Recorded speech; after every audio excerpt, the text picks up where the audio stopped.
I'm Anna, and this story isn't just mine. It's about the life I shared with Michael, my husband, and how everything we built together slowly unraveled. We met in college, two dreamers with ambitions as high as the stars. Michael was the kind of guy who could light up a room with his laugh, simple yet charming, always with a kind word for everyone. We fell in love, graduated, and, as luck would have it, started our careers at the same company. Life was good, simple, and blissfully happy. Our evenings were the highlight of my days. We'd come home, cook together, and share stories about our work. Michael was a good listener, always interested in my day, my ideas. He was supportive, proud of our equal standing at work, our shared ambitions. "Anna, you're amazing at what you do," he'd say with a smile. "I love that we're in this together." But then, everything changed when Michael got promoted. It was a significant achievement, and initially, I was overjoyed. But with the promotion came a change I hadn't anticipated. Michael started to care more about appearances, about status. He wasn't the same man I'd fallen in love with. Slowly, his criticism began. First, it was subtle, a comment here or there. "Why do we always eat the same meals? We can afford better now," he'd remark, pushing his plate away. I tried to adapt, to please him, but nothing seemed good enough. He began to critique my clothing, my shopping choices, even how I decorated our home.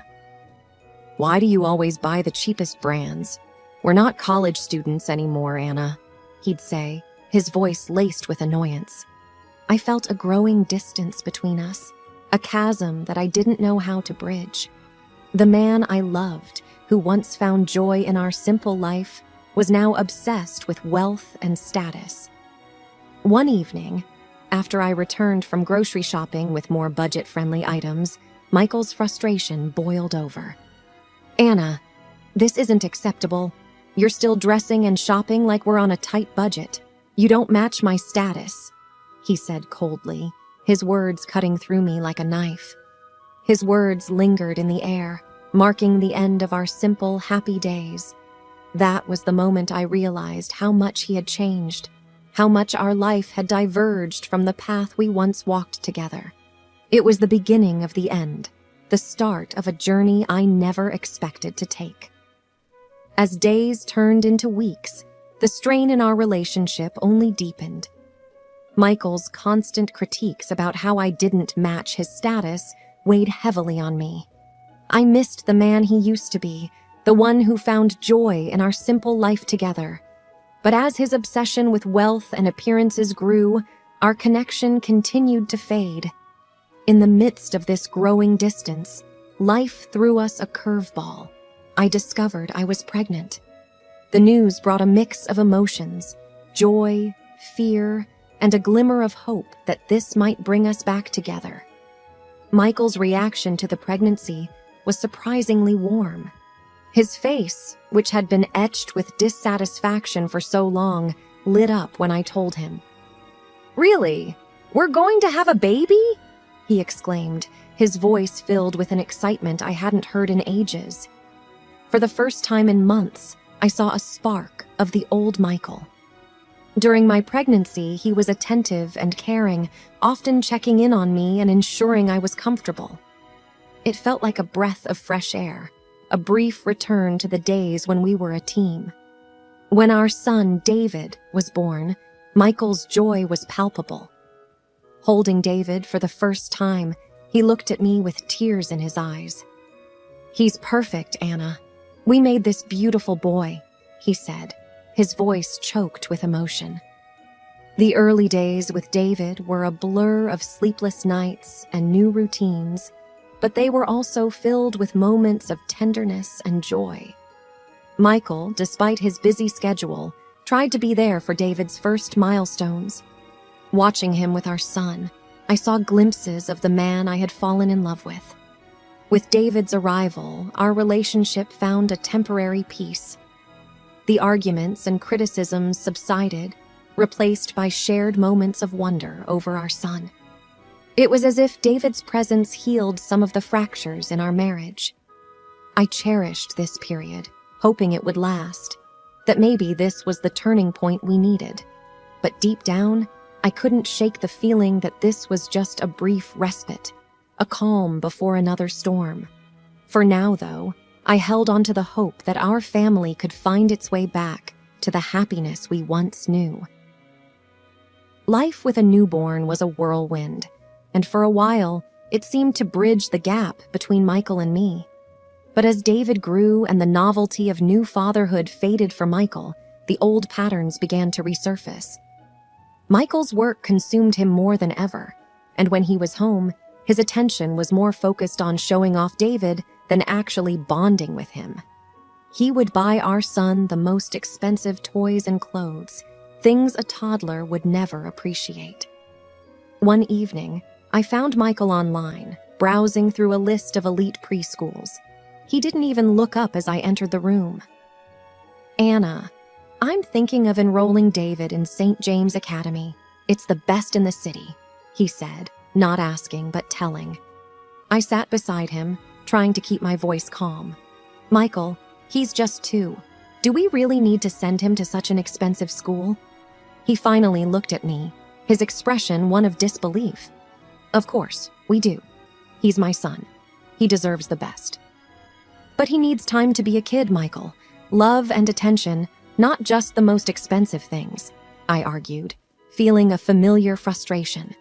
Michael shook his head, dismissing my concerns. "You don't understand, Anna. It's about giving him opportunities I never had." This was our new normal. Conversations turned into debates, and debates into arguments. It felt like we were speaking different languages. I longed for the days when our dreams and values aligned. The distance between us wasn't just emotional, it became physical. Michael often returned late from work, long after David and I had dinner. One night, when he came home at an ungodly hour, I couldn't hold back my frustration. "Michael, it's past midnight. You missed dinner again? David asked about you," I said, my voice laced with exhaustion. He shrugged off his coat, weary yet indifferent. "I'm the head of the department now, Anna.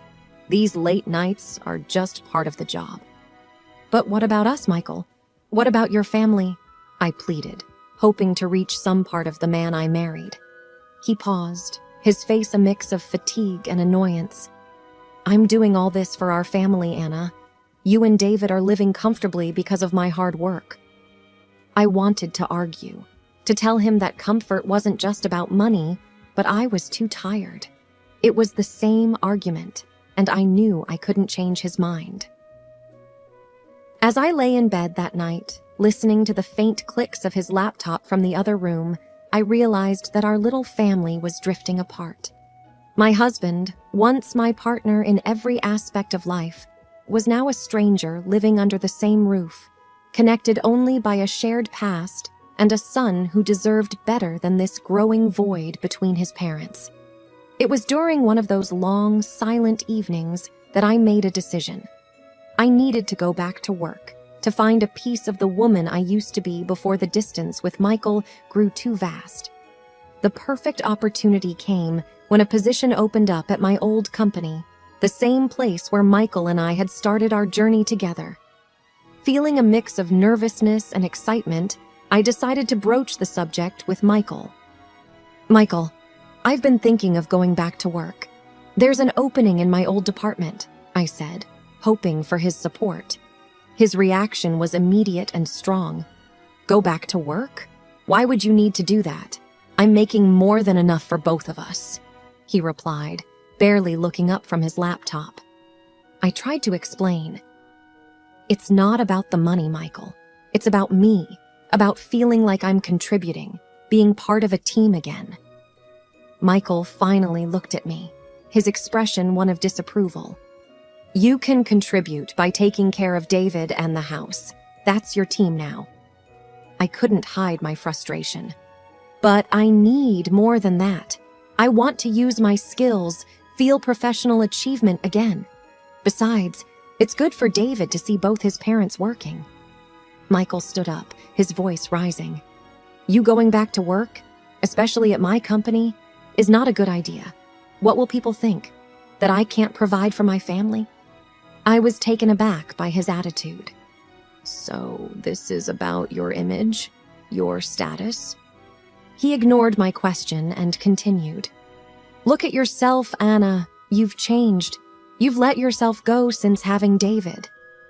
His words were like a slap in the face. I felt my cheeks burning with a mix of anger and hurt. "What do you mean, I've let myself go?" "You know what I mean. You've gained weight. You hardly take care of yourself. It's not a good look, especially not for the wife of a department head," he said, his tone cold and detached. I was speechless, my heart pounding in my chest. The man who once loved me for who I was now stood there, criticizing my appearance, my worth. "And frankly," he added, his words cutting deeper, "I would be embarrassed to have you working at the company looking like this. I will be ashamed at work for such an ugly wife." I stood there, frozen, as he walked out of the room. His words echoed in my mind, a cruel reminder of how far we had drifted apart. That night, I lay awake, Michael's words replaying over and over. It was clear now. The man I married, the man I loved, was gone, replaced by someone I no longer recognized.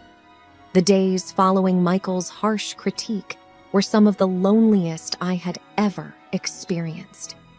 His words had cut deep, leaving me to question not just our relationship, but my self-worth. In the midst of this turmoil, an unexpected incident occurred that changed everything. It was a typical Thursday afternoon when the doorbell rang. I opened the door to find a delivery man holding a large, extravagant bouquet of flowers. Confused, I accepted the bouquet and the accompanying card, thinking maybe Michael was attempting an awkward apology. But as I opened the card, my heart sank. The words were like a punch to the gut. "To the most beautiful and perfect woman in the world, with the most charming youth and slender waist, which can be embraced with 2 hands." The words mocked me, a stark contrast to what Michael had said just days before. I felt a mix of anger and humiliation wash over me. This wasn't for me. It couldn't be. It was then I noticed the mistake in the address. The bouquet was meant for someone else. As I stood there trying to process this, my phone rang. It was Michael's new secretary, a young girl who had just started working for him. Michael had mentioned her once, laughing about how she was still studying and often mixed things up. "Mrs. Smith, I'm so sorry. I think I've made a terrible mistake," she said, her voice anxious. "What mistake?" I asked, though I already had an idea. "The flowers. They were meant for someone else." "I'm so sorry. I sent them to the wrong address," she admitted, sounding flustered. A cold feeling settled in my stomach. "Who were they meant for?" I asked, my voice barely above a whisper. The secretary hesitated. I don't know her name. I'm just asked to send flowers and gifts sometimes. Please don't tell Mr. Smith I called." After we hung up, I stood in the middle of the living room, the unfaithful bouquet mocking me from the table. The realization of Michael's betrayal hit me hard. I felt a mix of anger, sadness, and disbelief. Without a second thought, I packed a bag for myself and David. I grabbed some of his favorite toys, his clothes, and the essentials. I couldn't stay in that house a moment longer, surrounded by the life I thought we had, which now felt like a lie. I left a note for Michael on the kitchen counter. I didn't wait for him to come home to offer excuses or explanations. I took David, who was confused but excited for an impromptu visit to Auntie's house, and left. Driving to my sister's place, I felt a strange mix of relief and heartache. The life I had known was crumbling, but I knew I needed to get away, to find some space to think and to protect David from the fallout. That evening, as I sat in my sister's living room, lost in thought, Michael showed up unexpectedly. He looked frantic, a stark contrast to his usual composed self. "Anna, why did you leave? Why did you take David?" he asked, his voice tinged with a mix of concern and anger. I confronted him directly. "Why? Maybe because of the bouquet sent to your mistress, mistakenly delivered to your wife," I said, my voice steady but filled with hurt. Michael's face fell. That was a misunderstanding. The secretary, she made a mistake. I swear, there's nothing going on." I looked at him, trying to find a hint of the truth in his eyes, but all I saw was desperation. "A mistake? Is that your best explanation?" Before he could respond, I pulled out a packet of photos and laid them on the table. "Then how do you explain these, Michael?" His eyes widened as he looked at the photos of him with a young woman, clearly more than just colleagues. Where did you get these?" he stammered. "I hired a private detective. He's been very thorough. Did you know she's the wife of your business partner?" I asked, watching as the color drained from his face. Michael looked like he'd been punched in the gut. "You can't let these get out. It'll ruin everything," he pleaded, his voice barely above a whisper. I felt a bitter laugh escape me. "Ruin everything? What about us, Michael?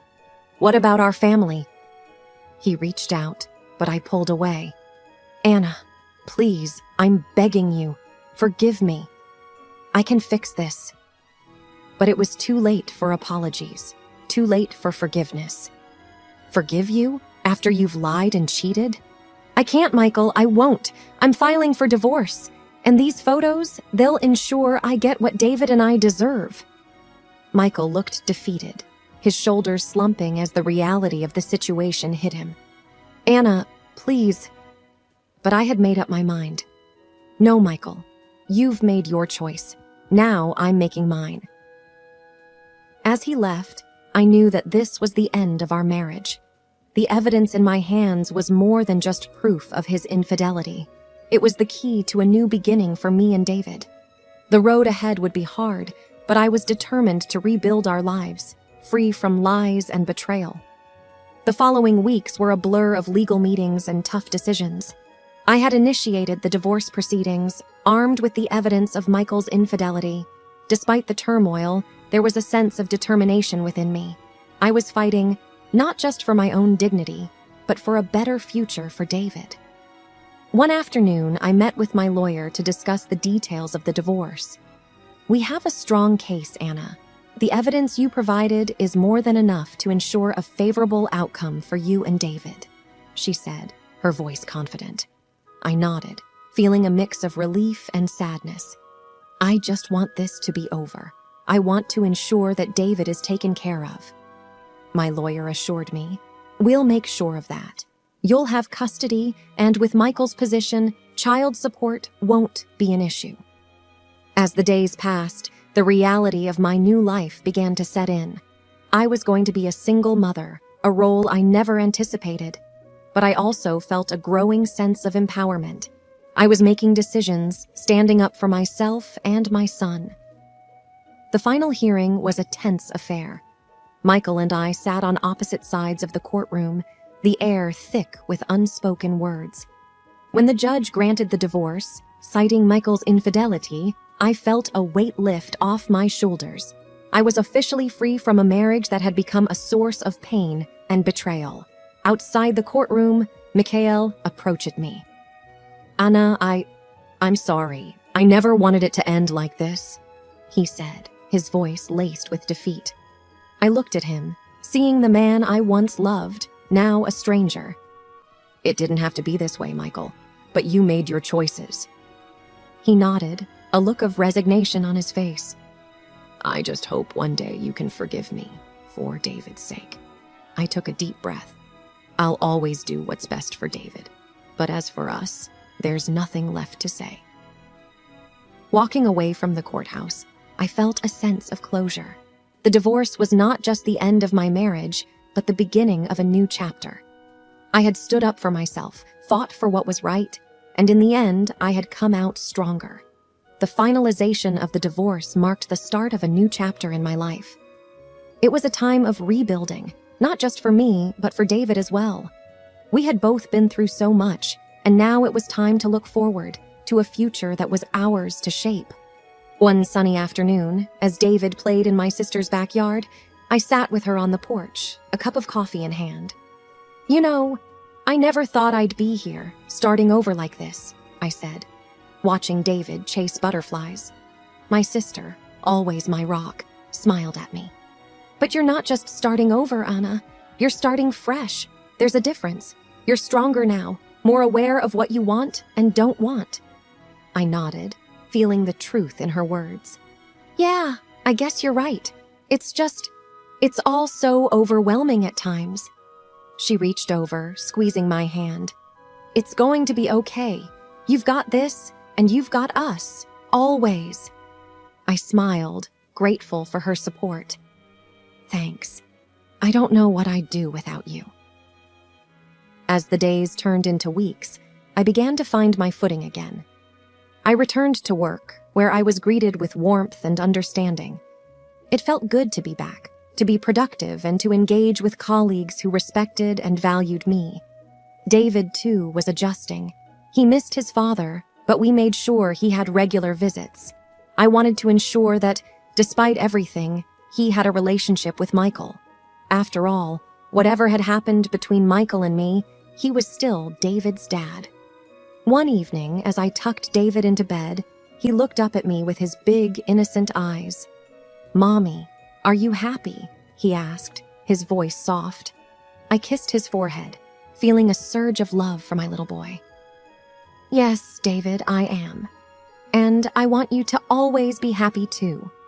He smiled, a sleepy, content smile. "I am, Mommy. I love you." "I love you too, sweetheart. More than anything," I whispered, turning off his light. That night, as I lay in bed, I thought about the journey I had been on. I thought about the future, uncertain but promising. I had dreams to chase, a career to build, and a beautiful son to raise. The road ahead wouldn't always be easy, but I was ready to face it head on. As I drifted off to sleep, I realized that this wasn't just a new beginning. It was a chance to write my own story, on my own terms. And with that thought, I welcomed the challenges and opportunities that lay ahead, ready to embrace them with an open heart and a newfound strength.